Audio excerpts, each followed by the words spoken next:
Bam, baby. Pencils down. That's it. We're not playing any games. Pencils down. This is it. We're here. We're rambling. That's it. We're there. That's it. No fucking bullshit today. Oh, I can signal the ramble getting started here. Uh-oh, let's go. Do it. Break it. There it is. That's us.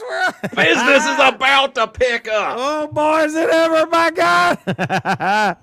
Here we are, number 275. You can email us, ramble@theramblepod.com. Follow us on Twitter, Podcast Ramble, and the number 1. And then on Instagram at Podcast Ramble. We have merch that apparently fades after you wash it 3 times, but we have it. So buy more, right? Buy more. We're going to get a new one soon. I think Ramble Corporate's finally warming up to Cody's idea. Hope so. Yeah, man. Is there an email detailing all this stuff about how we can go about getting the new merch? Not yet. Yeah, no, it's all been prepped and it's in like a binder that I collated and ship that along, and we'll pass it along to Jack. Yes. We'll see what Jack says. He's in a weird mood today. He was extra needy today, so maybe he's ready for a change on that front. So maybe I don't know. We'll see. We'll see.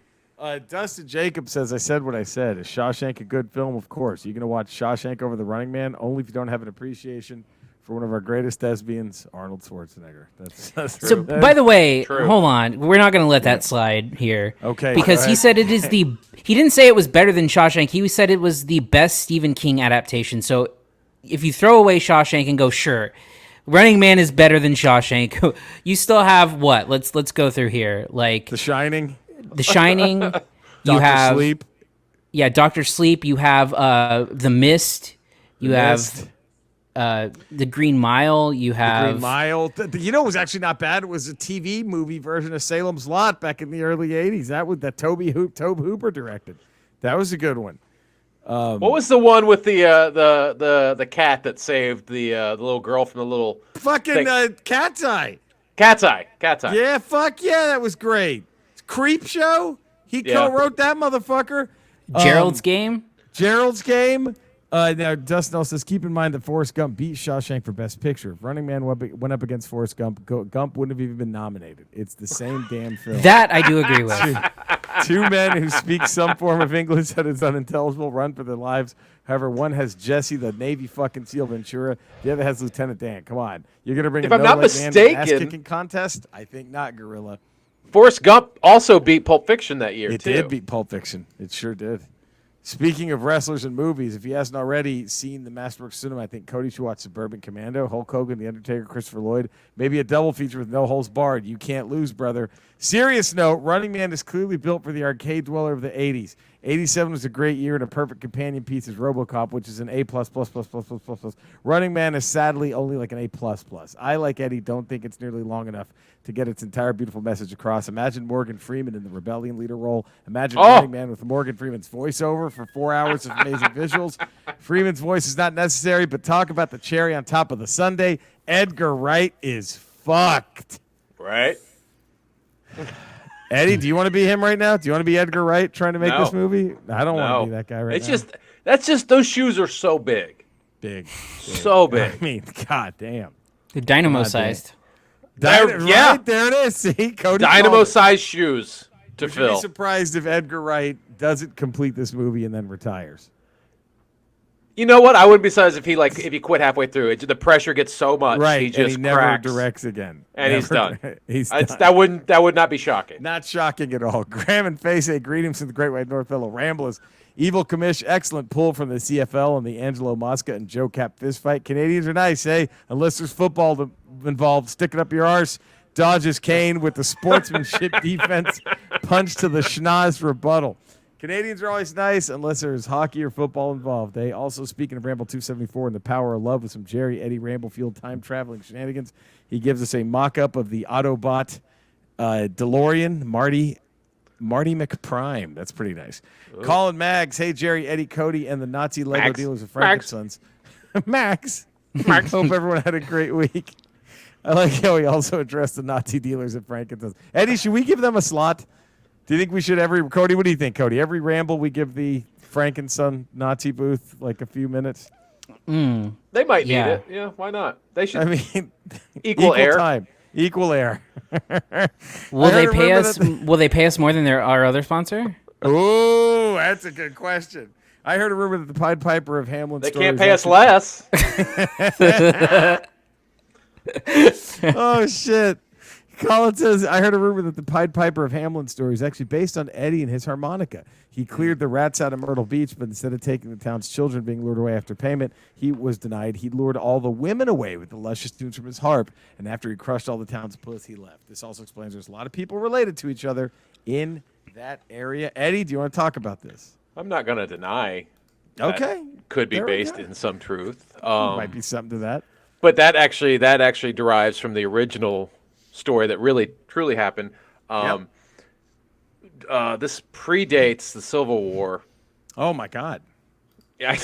Well, Wow. I don't know if you know this or not, but the harmonica playing actually opens up a temporal vortex, so I can travel through time. What? But we did talk about how like Miles Yeah. Davis and stuff. Yeah. Yeah. I mean, So you I do didn't know wanna that ask I you do the time secrets. travel. I don't want to ask you the secrets. There's a bunch of like technical jargon Of and mumbo course, jumbo. of I'm just saying course. it creates a Yeah. temporal vortex that allows me to travel. It's much like the same way Star Trek. They travel to time in Star Trek. Right. First Have you made contact, sure- not voyage home. Have you made sure your younger self has batted 1,000 now with your time traveling, or do you not interfere? with No, I am who I am because of the stuff that happened. If I Okay, go so back you and let that change happen. all that, Okay. yeah, no. All right. There you go. All right. That makes sense. I'm the Makes one, sense. I'm responsible for ending the Revolutionary War. Wow. Jesus I don't know. Christ. Yeah, Washington was trying to cross the Delaware, Right. and there was a hole in the boat. They had to turn back around. So Interesting. so I played the harmonica, and if I hit certain wavelengths on it, I can freeze water.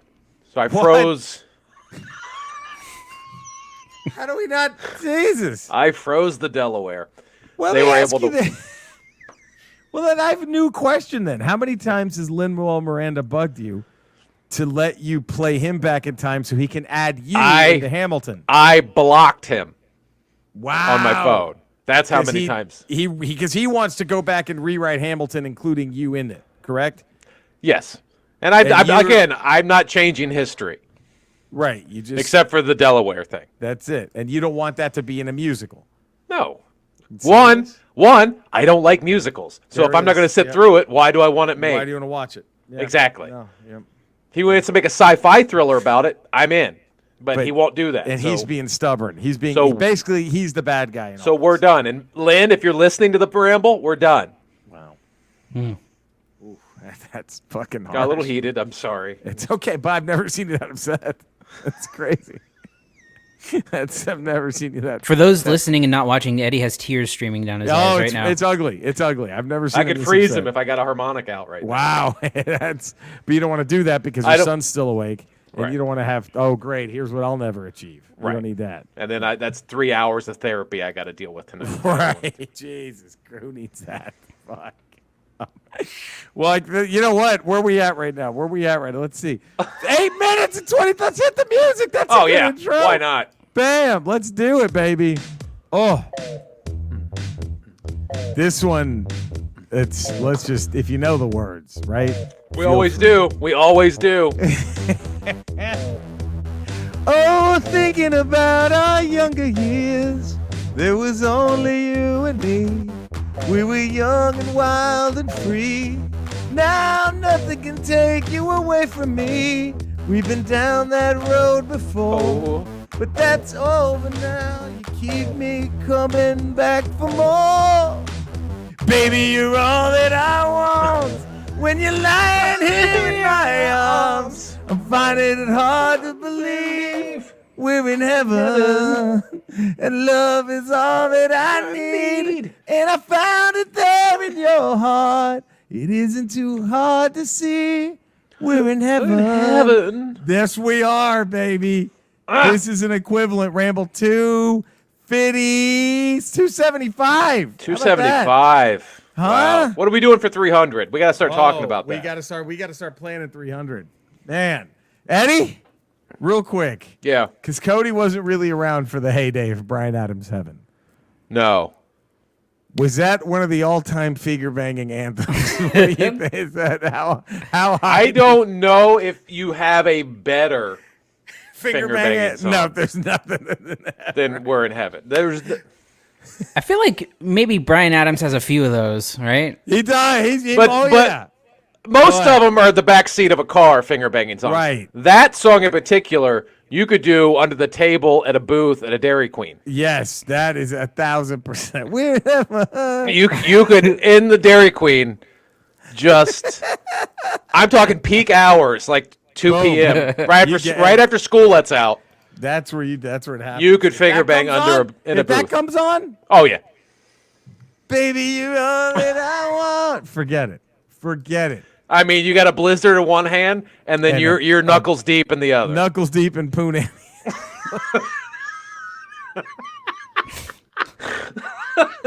If that song comes on at the Dairy Queen, blizzard, 2 knuckles It's deep, over. It's It's over.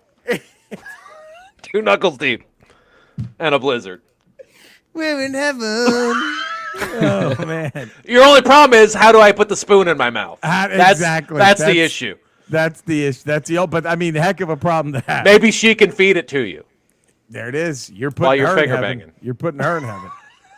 We're in Reciprocate. heaven. A little bit. Jeez, come on. Oh fuck. I did not know that was BA's first #1. Did you? I didn't know that. Was it? Yeah, for this originally used in the soundtrack to the movie A Night in Heaven.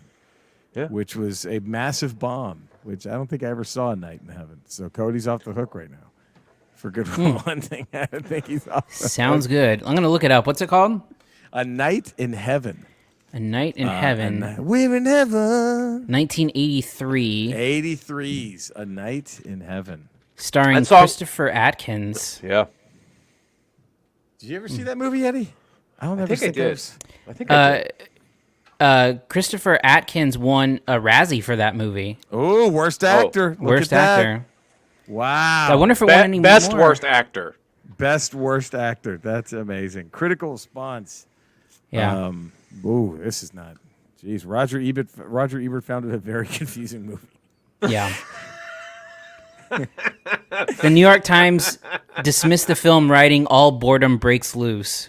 Wow. And then All People boredom. magazine began with "What's this? Flash dunce?" Wow. Good Damn. one, guys. Ooh. They stuck it to him. Wow. Okay, Flash but dunce. who had the #1 song that right? Right. Put BA on top. So Who's finger banging in a Dairy Queen? I mean, just like Almost Paradise is #2. Oh, number But it 2. ain't Yeah, #1. #1's Heaven. No. Almost Almost Paradise. Same situation in Dairy Queen, but it has to be off-peak hours. off-peak hours. It's like at 9:30 at night. That's your only chance But there. Bryan Adams, you can Heaven, do Dairy Queen you're in. 2:30 We're p.m. in heaven.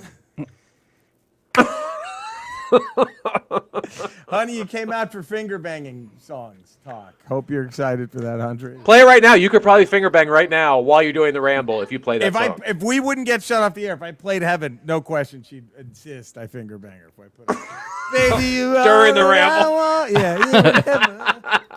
Don't even sing it. You might get it. I know, Mike. If I start singing it, forget it.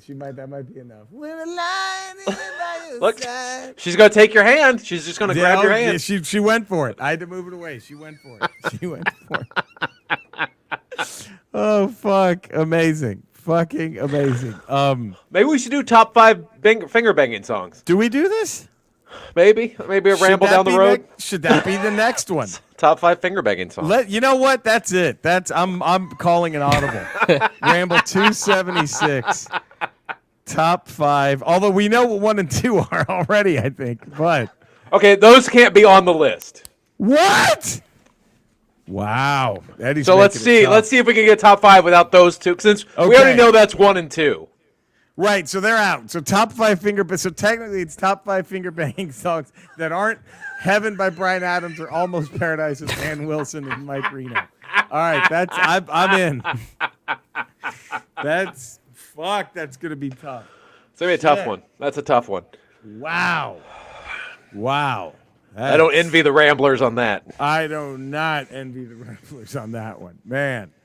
Does Ben Folds 5 Brick get anywhere on this list? The abortion know. song. This is the abortion All song. my top finger bangers come out of the 80s. So Yes. Imagine the balls on someone to try to finger bang to the wreck of the Edmund Fitzgerald.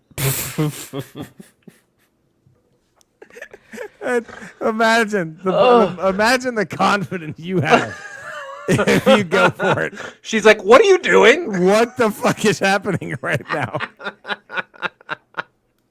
We're at a Chipotle and it's lunchtime. What are you doing?" And you're trying to finger bang me to the wreck of the Edmund Fitzgerald. At a Chipotle. And it's like a 12-minute finger bang. Oh, shit. Wow. Well, there it is, Ramble. We know what 276 is going to be all about. That's all I'm saying. We know what's up with 276. I wish we could just get to that now. Don't you? Yeah, can we just skip ahead? Let's just do Man, 276 let's now. just do it. Fuck. All right, well, I guess we have to do our Hall of Fame hat. Let's get down to that. This was tough, I thought. What hat God. would they wear?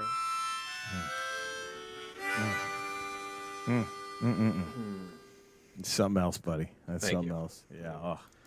Star Trek captains. Cody went back. Cody had like 18 different entrants, I think. Right, Yeah. Cody? He just You kept changing changed- his mind. Yes. You.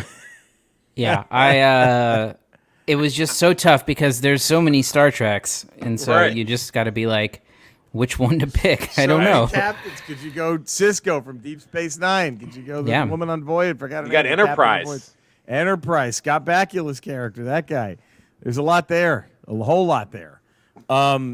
Dustin Jacobs, easy one. Kirk, Shatner, Graham, and Faye. The evil commish has but a lone cup of Earl Grey in the Ramble Hall of Fame podium this week, although it grew up on both Star Trek and The Next Generation. Overall, it has to be Picard who edges out Kirk for me in the nitpicking long run. Besides, Kirk may have space herpes for banging all those Green Orion bikini babes, but Patrick Stewart does have the better memes. And he wants us to do. How about we give Cody a shot with Millennial Falcon for a change? May I suggest the sci-fi mind bender, The Signal from 2014? It's basically a Twilight Zone episode with Lawrence Fishburne. All right, you seen that one? Cody? I haven't, but I do. I mean, whenever we flip the script, I have some stuff in mind that I want baby. you guys to watch. Oh baby, there it is. Cody's I got getting some stuff. his ammo ready. Oh, Colin Maggs. Max. Hall of Fame for me, it's Picard. Great character, and Patrick Stewart is awesome in it. Joe Capone, Star Trek Captain Lando Skywalker, dashes onto the Star Trek Captain Hall of Fame, hands down for his heroics in the Battle of Rylos. Just kidding. Jean-Luc Picard gets my nod for Captain Hall of Fame because while I enjoyed the OG series in syndication and the feature films of the OG cast, nothing beat the anticipation I had every Saturday night for the new episode of TNG to air. Michael Worman or Eddie? Worms. Guys, I know I'm late, but that makes me the most human, he says. Star Trek captain, he goes, Kirk, what does God need with the starship? Cody, hope you're having a good day, buddy. Hope you're doing all right. Mm-hmm. Joseph Santos says, hashtag, Cody, we need a correction, a podcast co-host. Hashtag, you said host, and that just isn't true. The greatest Starfleet captain is Sir Captain fucking Picard. Hashtag the worst third wheel ever. Jesus Christ. And he also said, At how least can we you got one hashtag that makes sense, so we have that going for us. And he also wanted to add, how do you call yourself a critic but can't go get a $19 NHL game for your PlayStation? He really wants his showdown. 19. What NHL 2021 is not $19. Yeah, I don't think it's $19 either. I went. But again, do you really trust this guy as your source of information for anything? I just at all? picture him drunk every time he's emailing. I just picture Joe drunk. It's fucking hilarious. He's like throwing knives at scorpions on the wall, like De Niro in The Fan, just throwing. So I had to go. Look, I love the guy so much. I love Kirk with all my heart, but for me, same. It was Picard. The Next Generation, that was the Star Trek that was new. I would watch it religiously because it would come on. You know what I mean? It was something that was not a rerun. It was like a brand new, exciting thing, and I thought Picard was fantastic. I hate to say it, but I'm pretty sure Patrick Stewart's also a better actor than William Shatner. So I think he's a little more giving. He's a little more giving. A little more giving. Yeah, he'll let other to his fellow actors. He'll let other people besides Nimoy take it. So yeah, I went Picard. Eddie, who'd you go? As much as I love Picard, I went Kirk. James Tiberius. I love the originals. I love the original series. I used to watch as a kid all the time in reruns during the day. I'd watch it at night. I mean, that's the series I grew up on. And I think as much as I love Picard, you could also argue the original cast had the better movies. I think they had more consistent. I think First Contact is probably the only really good Next Generation film. I also like the Borg one, Nemesis. I think, but that was about it. I think that was. Well, First Contact was great. I think. Well, the Borg was in First Contact. Oh, that's right. Maybe that was the same one. That was the same one. I think that was First Contact. Yeah, that might be their big. I think that's the only good one they had. With the original cast, you got 2, 4, and 6 right off the original. bat. I got 2, and then I've rewatched Search for Spock, and it's not a terrible film. It's not terrible. It's not terrible. It's watchable. It's true. It's not as bad as it's not as boring as 1, and it's not as horrible. No, 1 is so boring, and 5 is so bad. One of the worst films ever made. It's so bad. And 6 is okay. It's an okay send off for the crew. It's not bad. Yeah. It's not bad. But yeah, I think they have the better films. I'm going to make it real tough for us on Ramble 276. It's another 2-person race. You ready? Yeah. The Rolling Stones go in to the Hall of Fame. Which Rolling Stone is on the hat? Wow. Yeah, that's a 2-horse race. 2-horse race, but a tough one. Yeah. That's a tough one. That's a tough 2 horses right there. Just putting it out there. Although we might get, if any Ramblers are in their 60s or 70s, they might bitch and moan that Brian Jones, that should have been the one on the hat. Do we have any 70-year-old Ramblers? Probably not. But they'll the ones who'll say that the Stones fell apart once he died. But I don't know. We'll see. Okay. I disagree vehemently, but still.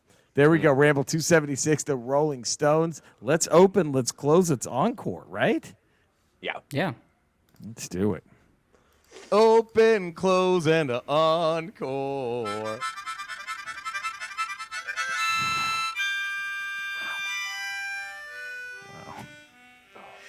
Man. Okay, it's my Coke Zero just got a little colder. I almost froze the soda. Eddie, I know you don't like it when I do this, but you know what that solo reminds me of? What? It's 2 and 1. And Cody, you probably didn't know this before we started doing this, but I'm sure now you're well aware. But it just that solo goes to show you both reasons why Eddie has 2 nicknames: Lightning Lips and Smooth Mouth. It's you see it. Lightning. He opens Lightning Lips. Yeah. He ends a Smooth Mouth. You'd think those 2 things wouldn't be compatible. They could never be. Who could do that, Eddie? You're the only one. I don't like to brag. You're the only one. I don't like to brag. You're the only one who can. Is it true? I've heard a story. What? That it was like a head cutting competition. Some young harmonica player was trying to talk shit, duet you or whatever, have a head duel on harmonica. And you ended it in the beginning by just playing the Flight of the Bumblebee with half your mouth open. Was that true? And you were just running the harmonica like this, and you did it note for note? I wasn't. I mean, that's 98% what happened. Wow. I wasn't trying to play Flight of the Bumblebees. It's just I naturally have the way I breathe. My breathing rhythm is in the Flight of the Bumblebees. It's just a natural rhythm of my breath. Right. So if you get a harmonica near me, it's just going to do that. You have to stop it from doing that. Which is a detriment to my normal harmonica playing because I have to be, that's the on top of playing the harmonica, I have to consciously go, don't play Flight of the Bumblebees because that's how I normally breathe. Right. So yeah, that's 98% what happened. I just basically I was putting it up to my lips to play, and it just started making that noise. And he stopped. He was like, he just left. It burned his harmonica. Is that right? Actually, it caught fire in his hand. Wow, from your playing. From apparently the Flight of the Bumblebees, when I play it with my rhythmic breathing, is at such a frequency it can cause other metal wood objects to melt, metal to melt, but wood to catch fire. Wood to burn. Fucking amazing. So, who knew this? Who knew this? Man, it's just amazing. Fucking amazing. Tanner Kenny, Buenos amigos. I'm genuinely happy to hear that Cody is doing well and that Jerry, Eddie, my fellow Ramblers, are taking this wet dog shit New Year in stride. And finally, I'm more than happy to Ralph report that after moving to West Palm Beach recently, we're having our first child this summer. Oh, congrats. Look at that. Our daughter, Chitara, real name withheld, is coming along perfectly. Now on to the music. To those who don't know, Tanner's father was the voice of Lion-O. That's awesome. On the Thundercats cartoon. So there it is. I think you should name his That's the biggest 1,000% should be Chitara. It should absolutely be Chitara. But that's the biggest claim to fame of the Ramble, right? That the son of Lion-O listens my God, to the Ramble. it is. And what's all we need? That's all we need. And congratulations, Tanner. Your life's going to Yes. change in the most amazing way. Yeah, fuck yeah. Oh, that's awesome. So he says, now on to the music. While I discuss my strong connection to Three Dog Night in my previous email, George Jones is my favorite singer of all time. Any genre, man, woman, or whatever, you, my father, Larry, not the Zodiac Killer, got to know George and his wife, Tammy Wynette, as he won Billboard Magazine's Country Music Personality of the Year for 78 and 76, 78. He has an awesome photograph of his father, Lion-O, hanging with George Jones and Tammy Wynette. Badass. The three of them enjoying a clearly sober evening at the Grand Ole Opry together. The very first song I can remember hearing as a child has to be my opener, White Lightning, an ass-whooping stand-up bass riff. Always rips open this tune that George changed numerous times, sometimes drastically over the years, all of which are fun and different. Moving on to my closer. I think this may be the hardest slot to fill. George has so many wonderful songs, but I'd have to go with He Stopped Loving Her Today, as I think it's a perfect example of how he had masterful control over such a powerful voice that soared through the octaves. Lastly, just kidding, the encore is definitely the hardest choice. I'm going to go with the one I loved back then, the Corvette song. I listened to this tune with my father and repeat in every format imaginable and would sing it as loud as we could in his 58 Chevy Bel Air without seatbelts, safety first, just like the old posse would want. I've loved George Jones since I can remember memories and called him the king of rock and roll long after I knew better. Attached, you'll find another image of an inscription in his memoir, I Live to Tell It All, signed on the remote set of an Imus in the morning broadcast to Tanner. Long live rock and roll. Best wishes to a fine fellow, George Jones. I've read it to cover to cover, maybe 23 times. One of my most prized possessions, and all kidding aside, the old possum taught me so much. I'll always love his music, even though he was a horseshit driver. Thank you, dude, so much for choosing him this week's segment. Can't wait to hear your thoughts. Shout out to my homie Corporate. Cheers, Tanner, a massive, bigly, huge Ramble fan. There we go, Tanner, and congrats on the new kiddo on the way, man. Yeah. Dustin Jacobs, I'm not a huge country fan. I really didn't know George. I tried to listen to him. I shall abstain. Not for me. Graham and Faye, look at that. The yin and the yang right then and there. Graham and Faye, although I'm not a big fan of the majority of country music, early George Jones has a similar southern twang that makes him a great cousin to my Texas blues jams. He opens with The Race Is On. You close with White Lightning. You encore. All my exes live in Texas. Joe Capone, you open blank, you close blank, you encore blank. Easiest open, close, encore ever. No songs. Because good old No-Show Jones will never actually show up to perform them. That was one of his nicknames back in the day. No-Show Jones. Because he would sometimes get too drunk and not make it to the show. So there you go. Michael Worms? George Jones. I really don't know a lot about Jones. Instead, I'm going to vamp and do my best Eddie harmonica solos. You open with the open, close, encore. You close with the top 5. You encore with reading books and playing video games. Oh, that's the best one. There it is. Cody, hope you're doing good, buddy. Isn't it nice to know that Tanner was concerned about your safety during the storms? That's great. Yeah. George Santos writes, Joseph Santos. Open the ones I loved back then. You close with Honky Tonk Song. You encore Amazing Grace. Hashtag, the worst Dallas Stars fan ever goes to Cody. Okay. That's a weird thing. It's kind of an odd reach for a burn hashtag. Yeah. But I'm truly devastated by that. If you want to take a break from the Ramble for like 20 minutes, it's okay. Cody, I understand. If you need, man. Guys, I need a That's moment. a gut punch, dude. That was We're just lucky we're not at a bar. Again, Cody would have us restrain him. He'd have to restrain. Yeah. I had him open with the Grand Tour. Step right up. Come on in. If you'd like to take the Grand Tour. And then I have him close with She Thinks I Still Care. And then I have him encore with what else? He Stopped Loving Her Today. Okay. There we go. Eddie? I have opened also with the Grand Tour. Hey! Hey, I close with Still Doing Time, Nice. and then I encore with She's My Rock. Oh, She's my rock. That's great. That's nice shit right there. Cody, you abstained on this one, correct? I did. I was a little unfamiliar, so You're gonna dive in now, though, right? definitely. After I did all, do yeah. I did do a top 5 though, so we're good. Ooh, all right, we're ready then. Shit. Next ramble. You know, in honor of the finger banging, let's go Bryan Adams. What would Bryan Adams open close? An encore with? Do we do an all finger bang? No, we'll just do. If you were Bryan Adams, would you not want your greatest hits to be called the all-time finger bangers? No finger bangers. How could you? Like how? Why would you not? That works on so many levels. It really does. It absolutely does. I mean, come on. The finger bangers. He fucked up. He fucked up. So I will have which Rolling Stone goes on the Hall of Fame hat? What would Bryan Adams open closing on?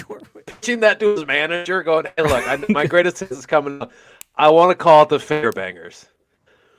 And they're like, what? Like, I'm not going to take no for an answer. We're going to call it then. Like the record label's like, what do you fucking? You can't call your album the finger banger.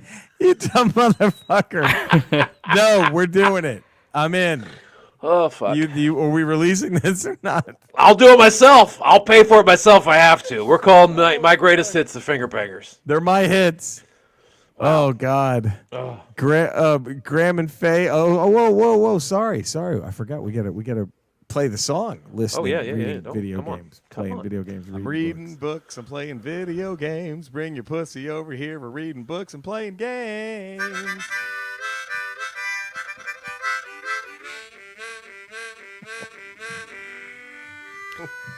Look, I'm not gonna lie. That might be all of my top 5 next week. Because it's even got like a pattern to it that, like, if you just follow the pattern, You're right. Yeah, it builds. I mean, I'm in this room alone. And I almost finger banged my own asshole. How could you not? Just hearing that. You should see what I'm doing to my X23 figure right now. You guys should see when that played. I lost. I couldn't help it. It's fucking unbelievable. Jesus Christ. That's fucking wow. Oh. Wow. Unreal, man. Unreal, buddy. Whew. I don't even want to. I just want to just kind of soak that in, you know? Like, It's a good thing you have headphones on, because if Andrea heard that, she'd run right in. For what I did, there's nudity. You know what I mean? It'd have been embarrassing. We'd lose our PG rating. Oh, be gone. For the right ramble? Out the door. Right out the door. Graham and Face says, so I finally finished The Outer Worlds. I'm now in replay mode to finish off my last 4 achievements. All in all, it's a good story, layered with plenty of consumer corporate comedy, with some deep sarcastic writing throughout. Pro tip, if you've already played and finished the game, it's worth noting that there are multiple playthrough endings. But if you're looking to replay the game with some real fun, be sure when you're creating a new character to lower your intelligence to the lowest possible attributes. This results in your character basically turning into the future dumbass love child of Ted Cruz and Gronkowski, who joined Trump's Space Force. The ensuing character dialogue sections throughout this playthrough are hilarious. And there's even a completely special ending to the game with a special hidden achievement, unless if you're able to finish the game with the not so fully unthawed colonist character from The Hope, hashtag derp derp derp. Also, there's a deep cut connection via Fallout New Vegas, and the Outer Worlds cannot be denied. Looks like Mr. House was on to something after all. Yeah, that's the coolest thing. I think I talked about this, how it was the spiritual successor to Fallout New Vegas. It's a sequel that they couldn't say it was a sequel because different rights, you know, but the same company made both games. Fucking great. Joe Capone over at twitch.tv / Caponis. I've just wrapped up my 10th regular season with a 15-1 record. The only loss, you ready for this, Cody? You ready for this, Cody? The only loss being week 2 to the Cowboys, baby! That's right. Which led to my 9th straight NFC East title and another first-round bye in the playoffs where I will face the winner of Minnesota. Washington. How about that, Eddie? On the Tuesday before Ramble Ooh. 275 drops. Will this season see me finally get to the dance, or will it be another one and done? Also, I've been streaming. One and done. Wow. Wow. Eddie's calling it. I've also been streaming Metroid Prime recently, and have really enjoyed visiting this classic for the first time since I beat it in 2003. My 2 World of Warcraft raid teams are 9 of 10 and 7 of 10 in the heroic Castle Nathira, edging ever closer to ahead of the curve achievement for this content before the next major content update drops in a few months. Look at that. Man, what am I playing? I've been playing Super C. Eddie, did you ever play Super C, the sequel to Contra on the NES? Contra. No, I played the shit out of it's Contra. good. You played Contra 3, the Alien Wars on the Super Nintendo? Did you ever play that one? No, I just played the original Contra until it broke, basically. Can I get crazy? Yeah. Super C might be better than the 2 of them. It might be Really? better than Contra 3 and the first Contra. Really? Super C is fucking amazing. I just picked And it's for the Super NES? regular Nintendo, which is kind of confusing, right? 'Cause it's got Super. That is in the title. confusing. But it's Super Contra, and it was the sequel that was released for the NES, and it's fucking incredible. Huh. I've been playing the shit out of that. When we're done recording, Cody and I are going to play some NBA on my Twitch. That's going to be Nice. fun. That's about it. You playing anything, Eddie? Reading anything? Tooling around on Jedi Fallen Order, but I haven't played a lot, but that's I got to about get back to that. Cody, you haven't had any time to do any of that fun stuff? No, but we'll be playing the NBA, which is of all the games that I'm bad at, that's the worst for me. I'm not good at all at NBA. Chance. I might Yeah, have you a might have a chance chance. here. But again, this will be my first time ever playing it. So Just bench your whole lineup and bring in all your best 3-point shooters and There you just bomb go. threes. Bomb threes, baby. Fuck yeah, that's not a bad idea. That's Just That- bomb yeah. threes. Bad Bring in idea. five guards and just bomb threes. I might do that. Oh shit, that's not a bad idea. God, that's not a bad idea. one big guy to rebound, and then 4 guards, and just launch threes. This is not bad. That's the way you do it. Oh man, I'm thinking about this. Cody's like, Cody, please do it. Please you're do gonna be in this. trouble. You're gonna be in trouble, baby. You're gonna just I bomb might be. threes. You might be in some trouble. Man, I'm excited though. See, the problem is there's no. How do I put it? I don't think playing my Madden style won't be as frustrating in the basketball game. I think Cody would be more like, yeah, please, easy rebounds. Yeah, Like, 'cause- please take half court shots every time. Because you're gonna brick more often than like completing Right. the dumb threes. Yeah, but if Right. you bring in like a guy who's like 35% threes, just launch 3. You're going to hit 35% of them. They should let you do when Overwatch first came out.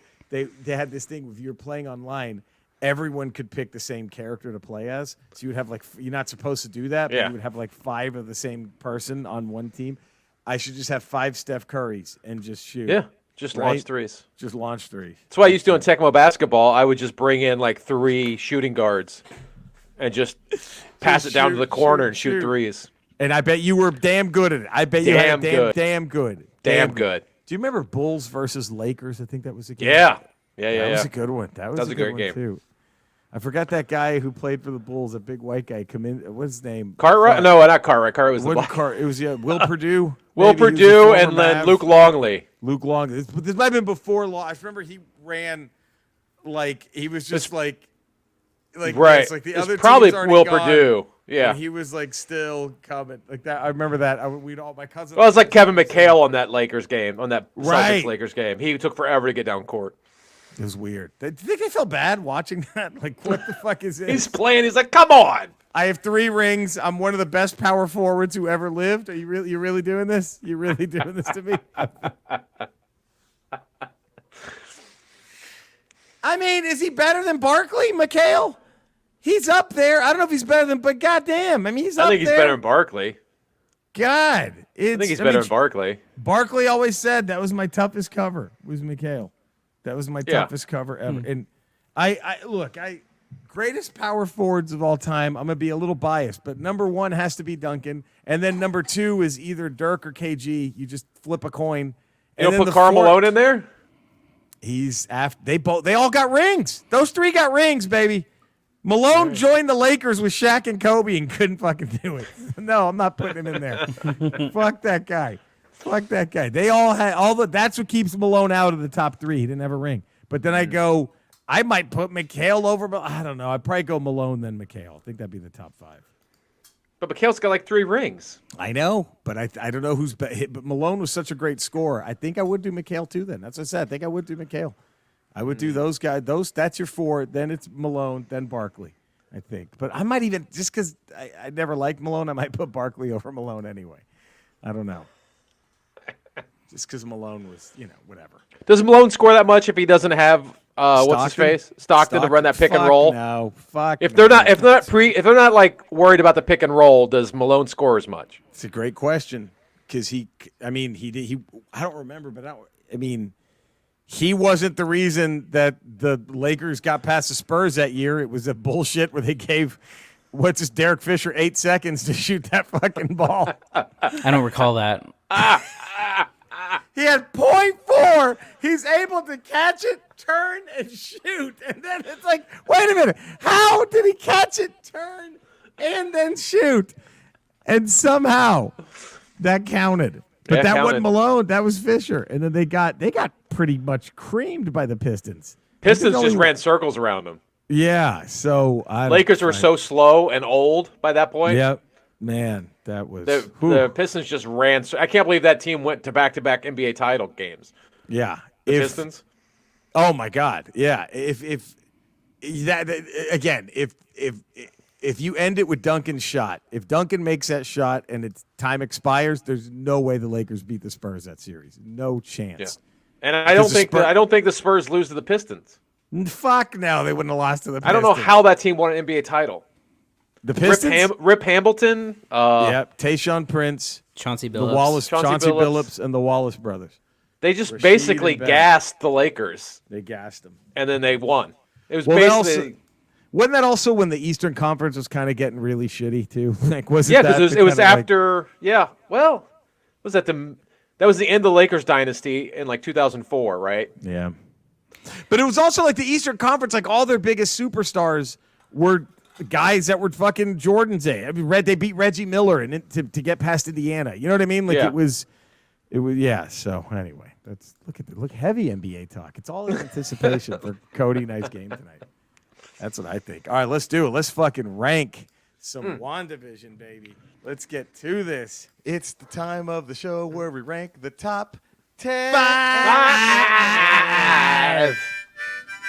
Hold on 1 second. My love had a question for me. Yes, sweets? Well, how am I going to do it when I'm in the middle of a podcast? You can't finger bang right now. Tell her you can't finger bang right now. We can't finger bang right now. God. So embarrassing. God, that is so false. How do you think that's good acting? Have y'all seen that commercial for the Reputation Defender? No. You know what I'm talking about? Cody, you know what I'm talking about? No. The commercial is a guy's doing a Zoom interview, right? Yeah. And then like and the woman interviewing him is like, well, but everything looks great. Some shit like that, right? But there is this, and then she brings up something in his past that's bad, right? Yeah. And then the guy, look, if the guy's a rambler, I'm sorry, but he just goes, oh, I can't believe that's still out there. That is so false. Oh, I've seen that. I know what you're talking about now. Yeah. Right. It is like did they not have any other takes? To be like, I keep trying to be a little more believable with I can't believe that's out there. That is so false. Like, it'd been fun. Like, at least if you're gonna play it that bad, then make it funny and pull a raging bull. I'd be like, you're telling me a 14-year-old can kiss like that? There's no way she was 14. Like, that would be at least go raging bull. But anyway, all right. So, anyway, I'm back. Sorry. Did you just mute us to yell at? Jesus, did you just I called her verbally out. abuse her?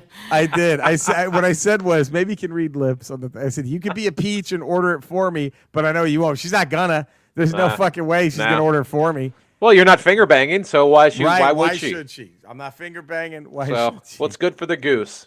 That's true. Very true. Dustin Jacobs, top 5 WandaVision moments. This show seems to hit people differently on an individual level. Marvel fans seem to love it until it shit the bed in the final episode. Critics seem to love it until the Marvel portion of the MCU showed up in the final episode. For me, the final 2 episodes were where I felt engaged. All of my favorite moments are from the final episode because it indeed felt like a Marvel, which is why I put it up with the rest of it. Number 5, Vision talking to Vision in the library. Super meta and rather calming. Might be a good idea for a meditation app. Number 4, Quicksilver from the X-Men shows up. Psych, it's a dick joke. Kind of an asshole thing to do. And the cabin at the end screamed Wolverine, but nope, fucked you again. This series, while clearly about Wanda's trauma, also seems to be a very low-key fuck you to Fox's X-Men. Number 3, Wanda in the Scarlet Witch garb, red eyes, I'm down. Number 2, the spells on the city walls, you can tell she's missing on purpose. And then the hair on my arm stood up. I knew Agatha was fucked. And then number 1, which is, I think, criminally underrated, and I'm happy that Dustin said this, Elizabeth Olsen's performance. She's incredible in this. The range is ridiculous. I think Disney needs to start spending money now for her fucking Emmy. Every billboard they own in L.A. should say, for your consideration, starting Monday morning. Graham and Faye, top 5 WandaVision moments. So Faye, Brianna, and I binged the entire series on Friday night. We got home from work, and that is to say I binged it all, whereas Brianna apparently watched 1 through 7 already, and then Faye fell asleep on episode 6 and had to catch up. That's why you can't binge them, man. You got to watch it on every week. There it is. It falls apart on you. The whole plan fell apart. So Don't do that with Falcon Winter Soldier. Just watch it every week. Watch it every week. Now, bear in mind, the entire series is 100% still fresh with me, and to me, it was basically like a 4.5-hour-long MCU movie, still an hour and a half shorter of an Infinity War Endgame doubleheader. And then he has the meme of Captain America, so your WandaVision fan theory turned out to be bullshit. I love that. That's so great. Number 5, the end of the first episode and casual sword logo on the monitor. It's also worth noting that I'm eagerly excited as I notice all the glorious MCU details throughout the viewing, as the rest of my family couldn't care less on these details and routinely would give me the shut up nerd gaze. Number 4, the undertone to the entire series, where you know right from the get-go that something is just off about the entire story. That quick snap to the horror moments that catch you off guard are pretty disturbing as well. Gray zombie Vision and the bullet-ridden Quicksilver's corpse come to mind, perhaps a foreshadowing of things to come with Raimi behind the director's chair. Number 3, knock on the door. It's Evan Peters' Quicksilver. Some related fun was the kick-ass nod in the Halloween episode. Number 2, the blip from a fresh perspective in the Monica Rambeau reveal. Although we only saw a few brief hints to her powers, you have to assume, based on the end credit scene, that she's definitely going to be involved in future MCU cosmic adventures, Captain Marvel 2, Fantastic Four, etc., etc. Number 1, White Vision. Now explain this to me. So this construct Vision ends up effectively transferring his entire consciousness to the sword rebuilt White Vision. Yet at the end, we're not entirely clear if there was still a construct version, white now colorized version, or both. Is Vision now alive and back in the MCU? Hashtag confused. Either way, it was a long-awaited great story of the MCU. Can't wait for the next issue of the MCU visual graphic novel, being Falcon and the Winter Soldier. Who will save the universe next, I wonder? And he has a Grimlock here to save the universe, and he has Grimlock in dinosaur mode with a ray gun and a little bubble. Stay safe. Ramble is Ramble off. Graham and Faye, Winnipeg A. Colin Mags. Honorable mention to the overall storyline and the way each sitcom was the same characters but portrayed differently to match the era, whilst the plot weaved through it. 5, the old costumes in the Halloween episode plus the updated look. Love how they wove in a reason for the headdress. Number 4, Vision versus Vision and how it was ended with intellect rather than force, leaving the door open for a future Vision. Number 3, it was Agatha all along. Quicksilver MK2 turning up. Is he actually a speedster who's being controlled, or his powers given by Agatha? And you find out, of course. And then number 2, the grief is love, persevering conversation, heartbreaking and beautifully written. Number 1, the hospital, when the snap was reversed with Monica reappearing, etc. The effect of the snap's reversal actually shown with the confusion, panic, joy, and sorrow, all shown in that scene. That part really stuck with me, and love the fact that they went there. That's it for me this week. And does anyone else think Joe Santos' constant trashing of Cody? Oh, what happened? What's going on? Let's go 1 or 2 days. What? I think this is a mic drop for Cody. I'll just tease it. Does anyone else think Joe Santos' constant trashing of Cody could be Joe's way of flirting? Ooh. Cheers for everyone. Wow. And another week of laughter. Love the Stall of Fame bracket. Stay safe and happy, everyone. Colin Max. It does add a whole new element if you go there. I didn't see it from that angle, but now that you mention it. I mean, how do you not see it from that angle now? Joe Capone. It can't not be in consideration.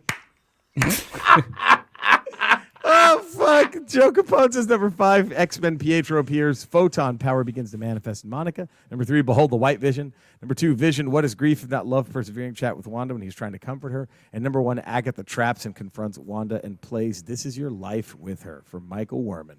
From Joe Capone. Worms. Now Worms, Michael Worms. Worms. The introduction of Monica and the horror of the blip. Darcy and Wu working together. Ty, the Easter eggs. So many damn Easter eggs and the genius of all the sitcom homages. Number 2, Catherine Hahn, Paul Bettany, and most of all, Elizabeth Olsen. Give them all awards until Hollywood forgets about it, since they always seem to. And number 1, you are the Scarlet Witch. Ooh, bring on the Falcon and the Winter Soldier. Worms. Joseph Santos. Worms. Number 5, talent show Drunk Vision when she kicks Monica out of the hex. Oh, yeah, that's fun. Kat Denning, I will say it again. Kat Denning, she can have it any time when she tells Hayward, enjoy prison. Number 2, when Wanda drags. I'm sure she wants some of that Joe Santos.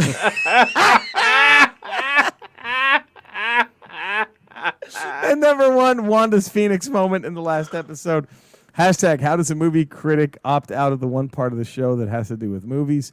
Hashtag, I never wait for you, Cody.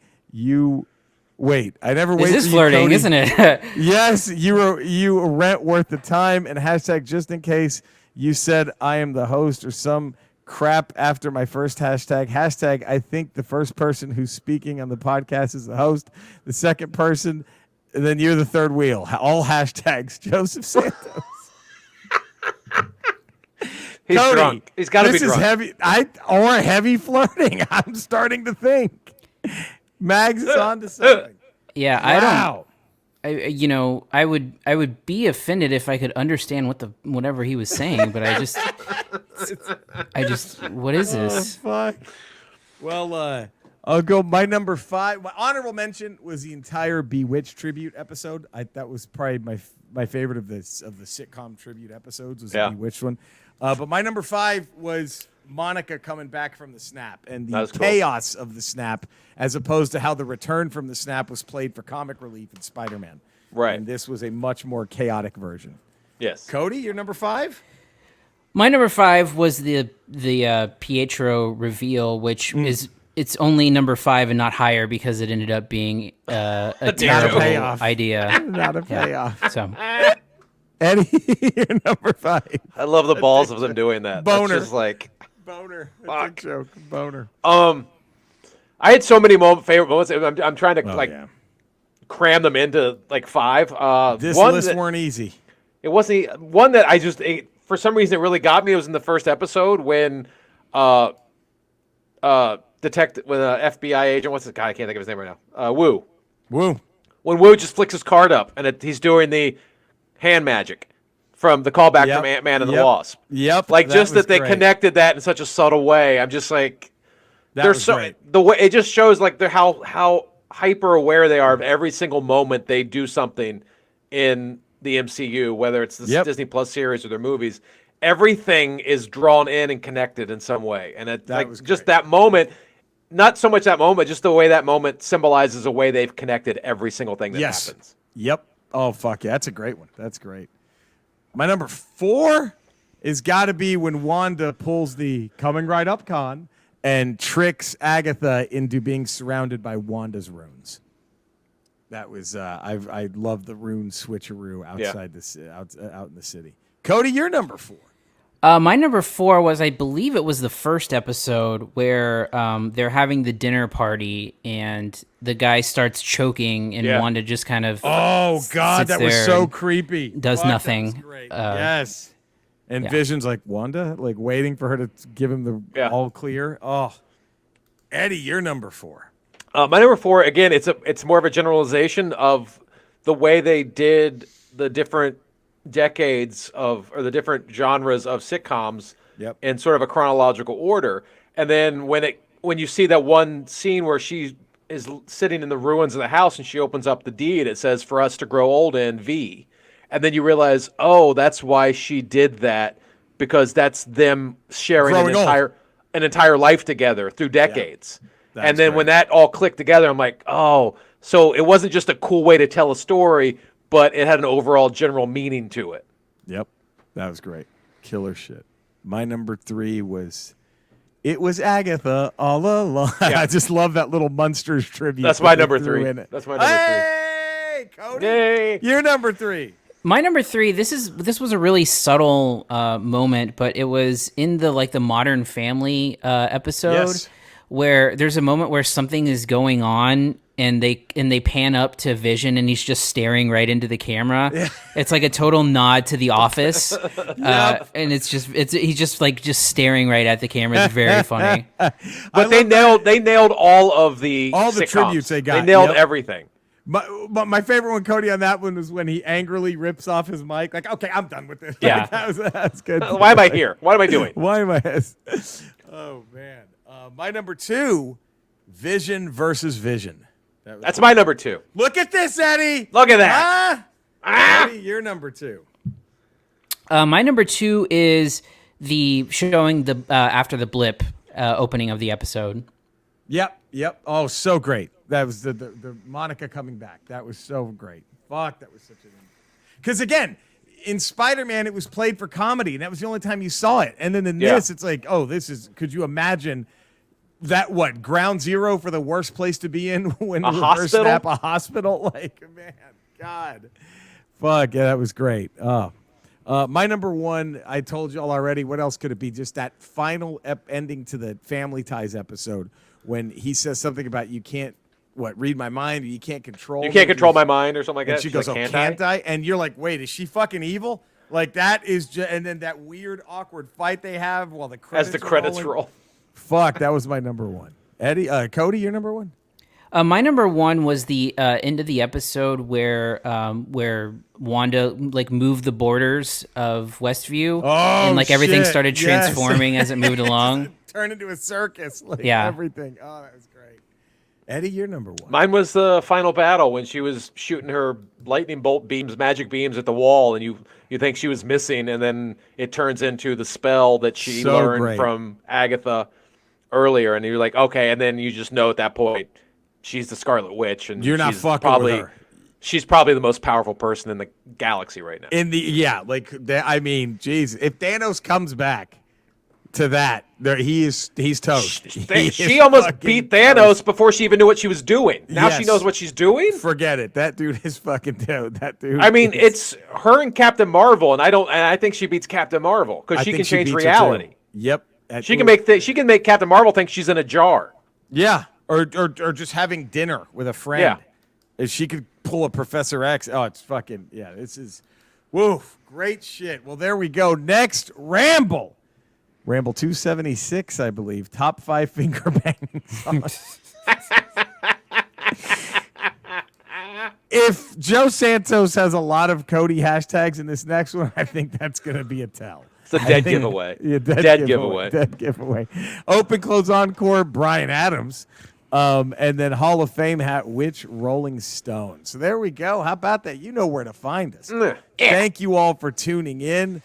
Stay safe out there, please. We love you all. We're going to see you tomorrow as we talk Armed and Dangerous. And we're going to see you Friday as we have... What do we the Sour 16? What do they call it again? Stink 16. The Stink 16. We're gonna get into that, baby. Oh, this is exciting.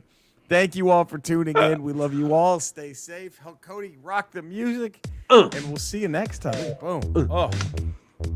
The only bummer is I wish we could play classic, like double dribble, Cody, or like 90s Madden with the Cowboys were good.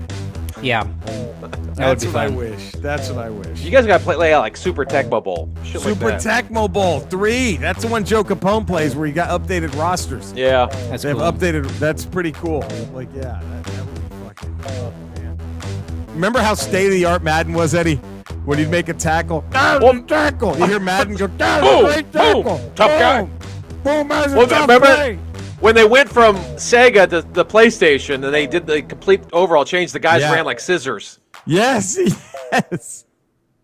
It was the worst graphics. You're like, so this bad. sucks. It got worse. It did. It really that first jump was shittier. I agree. It's so shitty. It was really bad. It didn't get good again until the next jump, like PS2. Then it started looking. Yeah, PS2 it got good. PS2, I remember, like, oh man, it's funny when you look back and think that's like a real game. You know? Yeah. It's like I'm playing Monday Night Football. I'm watching it. Oh well, there we go. Thank you all for tuning in. We'll see you next time. Bye, everybody. Bye.